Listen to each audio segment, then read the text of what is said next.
जय हिंद दोस्तों, कैसे हो आप सभी लोग। तो आज हमारे साथ में हर्ष और हम लोग काफ़ी टाइम से साथ में हैं। ये जब एमपी पुलिस में कांस्टेबल था उस टाइम पे मैं दिल्ली पुलिस में कांस्टेबल था, और जब मैं सीआरपीएफ में सब इंस्पेक्टर बना तब उसी बैच में ये उसी एग्ज़ाम से ये दिल्ली पुलिस में सब इंस्पेक्टर बना। तो फिलहाल आज भाई से मिलना हुआ तो सोचा यार एक भाई के साथ एक अच्छा सा सेशन हो जाएगा, क्योंकि इसमें बहुत सारे क्वेश्चन ऐसे होने वाले हैं जो काफ़ी लड़के आजकल एमपी से भी आ रहे हैं जो दिल्ली पुलिस ज्वाइन कर रहे हैं। और इसके अलावा जो क्वेश्चन होने वाले हैं वो दिल्ली पुलिस में ट्रेनिंग टाइम में ऐसा ही हो, कितनी सैलरी मिलती है, कितना ड्यूरेशन की ट्रेनिंग होती है, और उसके साथ ही साथ हम और भी सारी चीज़ें आपको जानने को मिलेगा इस वीडियो में। सो सबसे पहले तो हम हर्ष भाई से जानेंगे, थोड़ा अपने बारे में बताइए। मैं हर्ष कश्यप दिल्ली पुलिस में सब इंस्पेक्टर हूँ। इसके पहले मैंने as a constable MP police में वर्क किया है। उससे पहले CISF SSC-GD से CISF में भी सिलेक्शन हुआ था। और in the mid of the CPO process I have also cleared MP Patwari exam as well. So अब एक ही बंदा 4 एग्ज़ाम क्वालिफाई 4 जॉब लेके बैठा हुआ है। वैसे तो जब कोई तैयारी करता है, कोई गवर्नमेंट एग्जाम की तैयारी करता है, जैसे कोई सपोज कोई SSC एग्जाम की तैयारी करता है तो उसकी 5, 7, 10, 8 नौकरी लगना बहुत नॉर्मल सी बात है। अगर वो CGL क्वालिफाई कर रहा है तो वो CPO भी क्वालिफाई करेगा, वो हेड कांस्टेबल भी क्वालिफाई करेगा, वो स्टेट एग्जाम भी क्वालिफाई करेगा। ये बहुत आसान हो जाता है क्योंकि वो सिलेक्शन सिलेबस और वो सिलेक्शन प्रोसेस लगभग वो सिमिलर सा हो जाता है। सो इसमें कोई आश्चर्यजनक वाली बात ऐसी है नहीं, लेकिन कहीं ना कहीं अचीवमेंट होता है। सो कैसा लगा जब आप इतने सारे एग्जाम क्वालिफाई करके अभी फाइनली दिल्ली पुलिस में आप ऐसा ही बने हो। और पहले तो ये बताइए, जब आप कांस्टेबल थे तो आपने सोचा था कि कभी ऐसा ही बन जाऊंगा मैं, और दिल्ली ऐसा ही कैसे सोचा, मतलब MP में भी पुलिस है, वहाँ पे क्यों ज्वाइन नहीं करा? जब MP पुलिस की प्रिपरेशन चल रही थी फिजिकल की, तो उस टाइम पे तो नहीं सोचा था कि आगे जाके सब इंस्पेक्टर तक पहुंच पाएंगे। उस टाइम पे तो ऐसा लग रहा था कि अभी फिलहाल के लिए कांस्टेबल ही बन जाए, एक गवर्नमेंट जॉब का टैग मिल जाए, वही बहुत बड़ी बात हो। बट जब ज्वाइन करी और उस टाइम पे CPO प्री दिया था मैंने, और CPO प्री का स्कोर देखा था तो वो बहुत अच्छा स्कोर आया था। प्री में मेरे 150 प्लस स्कोर रहा था। तो उस स्कोर की वजह से कॉन्फिडेंस आया कि CPO प्री के ही मार्क्स जुड़ते हैं और मेंस में, तो इससे मेरे को एक बूस्ट मिलेगा। तो उस वक्त एक मन ही मन में था कि मैं दिल्ली पुलिस सब इंस्पेक्टर भी ले सकता हूँ CPO से, जो कि CPO की one of the best job consider करी जाती है। सो ये ट्रेनिंग टाइम में अपना इन्हें तैयारी करी और फाइनली आज दिल्ली पुलिस में सब इंस्पेक्टर लगे हुए हैं। तो MP पुलिस कांस्टेबल छोड़ के दिल्ली में था यार। तो एक बात बताइए, जब आपने MP पुलिस कांस्टेबल छोड़ा तो कुछ पैसे भरने पड़े थे आपको वहाँ पे? जी हाँ, 1 मंथ की सैलरी पे करनी तो पड़ी। कितनी थी 1 मंथ की सैलरी? 20,000। अच्छा यार, ये MP पुलिस में सैलरी बहुत कम मिलती है, तो इनकी 20,000 वहाँ पे, तो अब तो अच्छा खासा जंप आ गया, लगभग 3 गुना सैलरी इनको दिल्ली पुलिस SI में मिलेगी।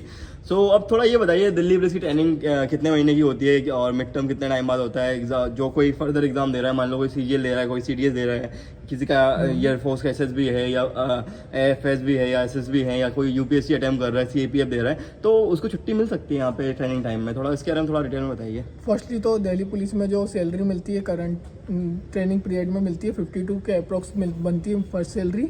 और जो ट्रेनिंग के बाद सैलरी बनती है आपकी 72 के something first salary training complete होने के बाद। और ट्रेनिंग पीरियड 12 मंथ का रहता है। 12 मंथ की ट्रेनिंग है, लगभग 48 वीक्स। हाँ, 6 मंथ के समथिंग आपका मिड टर्म होगा, एग्जाम होगी आपकी। उसके बाद आपको 7 डेज का रेस्ट दिया जाएगा और फिर नेक्स्ट चालू हो जाता है। एक्चुअल में जो ट्रेनिंग टाइम है वो 12 मंथ आई थिंक थोड़ा कम है उससे, क्योंकि आपका मिड टर्म 4.5 महीने के बाद हो जाता है ना। 1 महीना कमांडो कोर्स होता है फिर 4.5 मंथ के बाद एग्जाम स्टार्ट हो जाती है, और एक एग्जाम वगैरह में और इन सब में लगभग 5.5 मंथ हो ही जाते हैं। अच्छा। तो 10 से 11 मंथ की हो जाती है ट्रेनिंग, और उसके बाद 1 मंथ का कमांडो कोर्स। 1 महीने का तो कमांडो 12 कोर्स month हो है। जाता इस है, कमांडो कोर्स course। एक्स्ट्रा होता है, इसलिए यही 12 महीने की ट्रेनिंग हो जाती है। पास आउट मतलब 12 मंथ का हो ही जाता है। सो ट्रेनिंग टाइम पे आपकी सैलरी ग्रोस सैलरी 55,000 होती होगी, और ट्रेनिंग आपका हाथ में 50,000 के आसपास 50 आता है। something तो सेम सैलरी आपका CISF में देखने को मिलेगी, CRPF में देखने को मिलेगी, BSF में देखने को मिलेगी।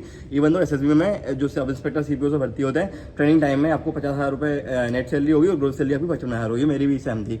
सो अब ट्रेनिंग के बाद में आपका कितना हो जाएगा? अप्रोक्स 70 के समथिंग। अप्रोक्स 70 चला जाता है। जब उसके बाद जब आएगी तभी आपको क्लैरिटी समझ में आएगी कितनी आ रही है। सो चलो यार, ये तो होगा सैलरी के बारे में।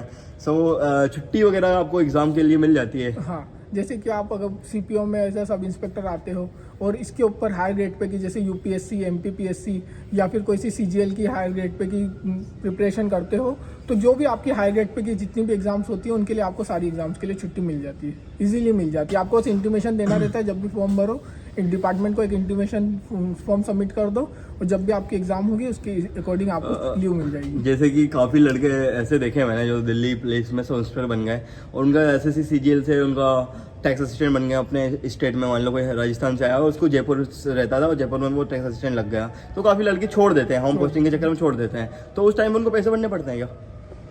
हाँ, लोअर ग्रेड पे अगर आप जाओगे तो आपको पेमेंट करना पड़ेगा। कितनी पेमेंट करनी पड़ती है?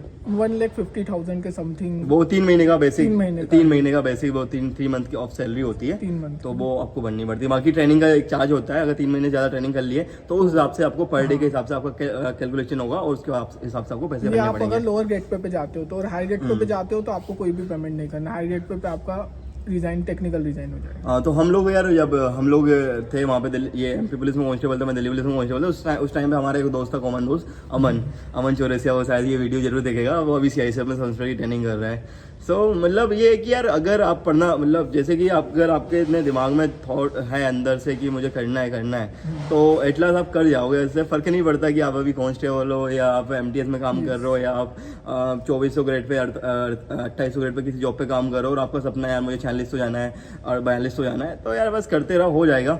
सो ये कितना मुश्किल था आपके लिए कि एक कांस्टेबल से एसआई बनना, वो भी एमपी पुलिस कांस्टेबल से दिल्ली एसआई बनना काफ़ी कहीं ना कहीं एक डिफिकल्ट टास्क तो रहा होगा। सो आपने कैसे ये सब अकम्प्लिश करा, थोड़ा उसके बारे में बता दीजिए। मुश्किल तो था क्योंकि एक जो प्रोसेस होती है, एक सिलेक्शन प्रोसेस होती है, वो कुछ हफ्तों की या कुछ महीनों की नहीं होती, बल्कि सालों का सफर तय करना पड़ता है। और उस सालों के सफर तक माइंड में पेशेंस लेके चलना पड़ता है, अपने आप को बहुत धैर्य बना के रखना पड़ता है। बीच में बहुत अप्स एंड डाउन्स आते हैं कि होगा नहीं होगा, थोड़ी नेगेटिव सोच आती है, तो उनमें अपने आप को स्ट्रॉन्ग बना के रखना पड़ता है।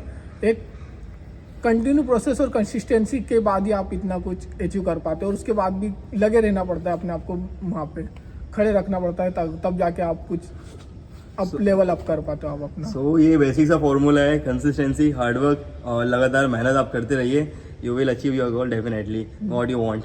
सो दोस्तों, एक काफ़ी फ्रूटफुल सेशन रहा है हर्ष के साथ में। हर्ष इंदौर से, मैं भोपाल से हूँ, तो हमारा आना जाना साथ में लगा रहता है। अभी यहीं पे ट्रेनिंग कर रहे हैं तो मिलना भी हो जाता है हमारा डेली, 1-2 दिन में हम लोग मिलते रहते हैं। तो काफ़ी अच्छा लगता है, हमारे साथ का बंदा हमारे साथ में रहता है। तो एक बात बताइए, आप जो लड़के एमपी से आते हैं या फिर जो एमपी के लड़के जो तैयारी कर रहे हैं दिल्ली पुलिस की, आप उनको क्या मैसेज देना चाहोगे? जो भी एमपी के आते हैं यहाँ पे, तो जो एक एटमॉस्फेयर है, एक जो कल्चर है यहाँ का, एक एमपी से ज़्यादा डिफरेंट नहीं है। जैसे आप साउथ में चले जाएंगे तो एक लैंग्वेज बैरियर होता है और एक फूड वगैरह वहाँ का डिफरेंट है, वहाँ का कल्चर डिफरेंट है। बट दिल्ली का ऐसा कुछ नहीं है, आप यहाँ पे इजीली अपने आप को इस एटमॉस्फेयर में आप इजीली ढाल सकते हो। हाँ, ढाल सकते हो। तो एक्चुअली में क्या है ना, एमपी और दिल्ली की कनेक्टिविटी बहुत अच्छी है। आप हर घंटे में आपको ट्रेन मिल जाएगी यहाँ से, और अभी तो वंदे भारत ने काफ़ी रास्ता काफ़ी कम टाइम में कर दिया है। उसके बाद आपको फ्लाइट आपको इजीली मिल जाती है भोपाल के लिए, इंदौर के लिए, दिल्ली से। तो आज के टाइम पे आज काफ़ी लड़के यहाँ पे एमपी से हैं जो दिल्ली पुलिस में ट्रेनिंग कर रहे हैं और दिल्ली पुलिस में काम कर रहे हैं। इवन तो कांस्टेबल में काफ़ी लोग आते हैं, इवन तो लड़कियाँ काफ़ी ज़्यादा इन्वॉल्व कांस्टेबल ज्वाइन करती है, एसआई में भी काफ़ी लड़कियाँ हैं यहाँ पे एमपी से। अगर जो भी ये वीडियो देख रहा है, बिल्कुल कमेंट में बताइएगा हाँ हम एमपी से हैं इस रीज़न से और अभी हम दिल्ली पुलिस में काम कर रहे हैं, या जो आने वाला है वो भी जरूर इस कमेंट सेक्शन में लिखे कि हाँ मैं तैयारी कर रहा हूँ और मैं 1-2 साल में, इस साल की भर्ती में, अगले साल की भर्ती में बिल्कुल आने वाला हूँ। सो काफ़ी अच्छा सेशन रहा है भाई के साथ में। थैंक यू सो मच हर्ष, और thank you so much. Video आपको अच्छा लगा तो वीडियो को लाइक करें, चैनल को सब्सक्राइब करें, वीडियो को शेयर करें। Thank you so much. जय हिंद, जय भारत।